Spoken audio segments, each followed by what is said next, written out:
Hey guys, it's Nina, and today I'm going to be doing the Diversity Awareness book tag. This tag was created by Sam over at Green Eggs and Sam. I was not tagged to do this, but it's a tag that is really important and I have really been wanting to do for a while, as you all should know, so finally getting around to doing that.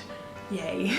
And I don't have any more time to waste on an introduction because this video is going to be very long, so let's jump right in. First question, why does diversity matter to you? I'm actually not going to answer this question because I recently made a 15-minute long video talking about a bunch of my thoughts on diversity. This question is covered in that video, so you can find it up there if you haven't seen it already. Highly recommend watching it. Question number 2, find a diverse author. For this, I'm going to go with the wonderful Marie Lu. She is the author of the Legend trilogy, and she is Chinese, and through my research I actually found out that she was born in China. Question number 3, find a diverse lead character, preferably not from the previously stated author. So I guess I can't go with Day from the Legend trilogy by Marie Lu, but he's amazing. Instead, I'm going to go with Sid from Proxy by Alex London. This is a dystopian duology, and I picked Sid because he is black and gay, and that's just a really unique combination in my opinion, kind of unfortunately unique, because honestly I don't run into many black main characters in the kinds of books that I read, and then him being gay on top of that just adds a whole nother layer of diversity, and I really appreciate that.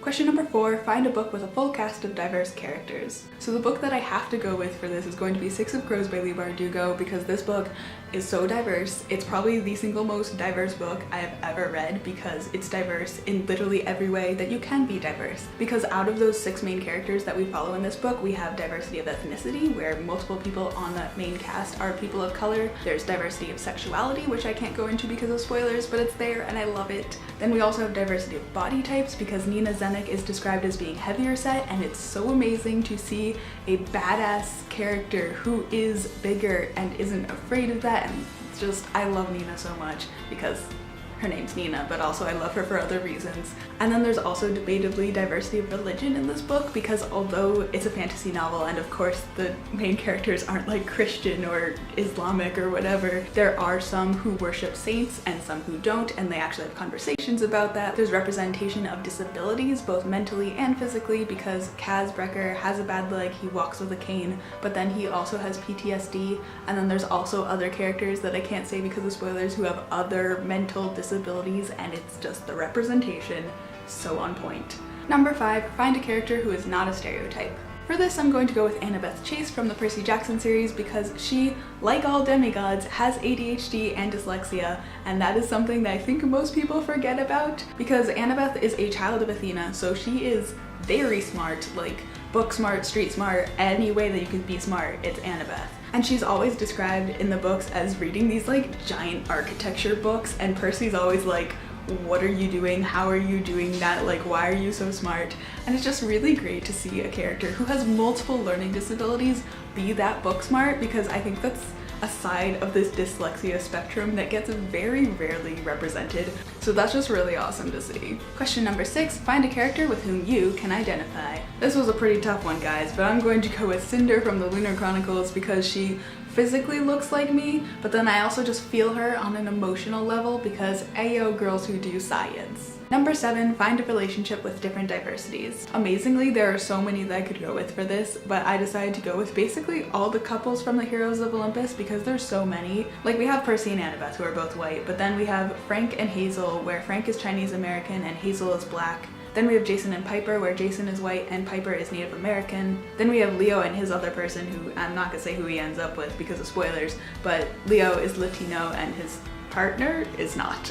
Question number 8 is to find a character with a disability, and that can be either mentally or physically. So I actually have a couple for this one, the first being a kind of repeat, and that's going to be Percy Jackson from the Percy Jackson series, because again, he has ADHD and dyslexia, and the reason why I wanted to mention this one specifically now is because Rick Riordan actually came up with the character of Percy as a bedtime story for his son who has ADHD and dyslexia and really likes Greek mythology. So this giant Camp Half-Blood universe that I know and love and grew up with stemmed from a parent who wanted to create a story that was more inclusive and representative for their child, and that just makes me so happy. You all know my personal reasons for why I love this, but I think just in general, like, anyone can find this heartwarming because it's so amazing. Then a few other characters. We have Allied from the Throne of Glass series by Sarah J. Maas because she has a deformed foot, and also Feyre from A Court of Thorns and Roses by Sarah J. Maas because she goes through PTSD in the second book. And then lastly we have Ty or Typhurius from Lady Midnight by Cassandra Clare because he is on the autism spectrum, and this is another case where Cassandra Clare's stepbrother has autism, and she created this character because she wanted it to be a role model for neuroatypical and neurotypical people alike to see that as a role model. Question number 9, find a book with an LGBTQIA character, bonus points if they get into a relationship. Again, this one was really easy and I have a couple that I want to go through. The first is A Tyranny of Petticoats by Jessica Spotswood. This is a collection of short stories, and each short story is about a girl in a different period of US history. And so this book is firstly very racially diverse, and that's awesome. But I really chose this book because it has 2 lesbian characters in it, and those 2 lesbian characters are the only 2 lesbian characters that I have ever read about. Ever. And I have seen some in Marvel Comics or on TV, but in books, that's it.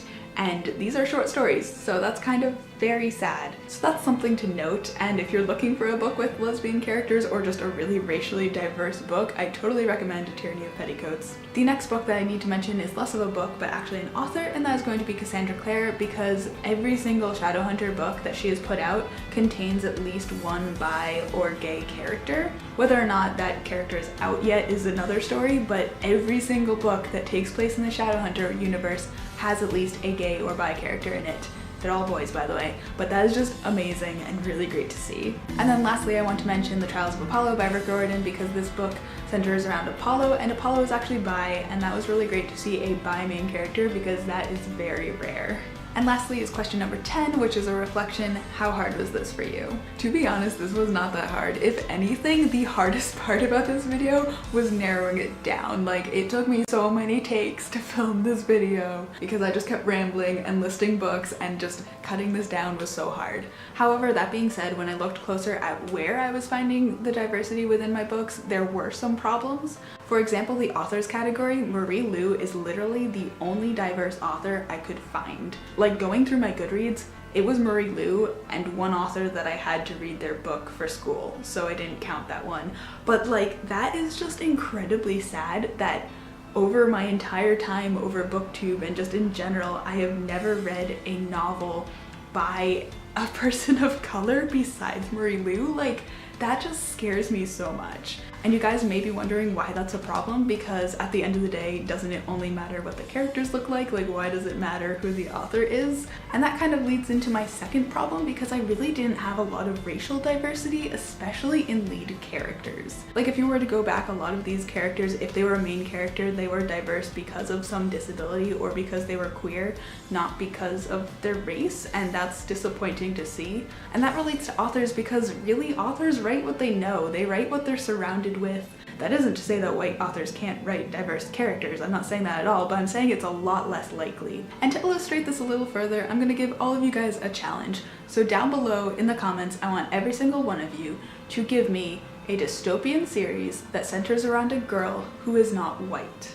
That sounds really easy, but take a few minutes, it's not. Because if I were to list the main dystopian series that I've read, we've got The Hunger Games, The Selection, Divergent, Delirium, Matched, Legend, Uglies, The Fifth Wave, The Maze Runner, The Giver, every single one of those, if there is a main girl character, or even if she's like the secondary character, if she's one of the lead characters, she's always white. And that's just really frustrating because I do pride myself on reading so diversely, but at the end of the day, it's not racial diversity, and that's really disappointing to see. Building off of that, you could really do this test for so many books in the action genre, like sci-fi or fantasy. Like, yes, you'd get better results, but it's still pretty sad when you look at it like analytically wise. And I really wanted to point this out because action is my genre. That's what I read, that's what I reach for, and so much of this diversity discussion has been centering on contemporary. And if you want to read about a queer person or a black person, you should read this book about racism or this book about them coming out. And like,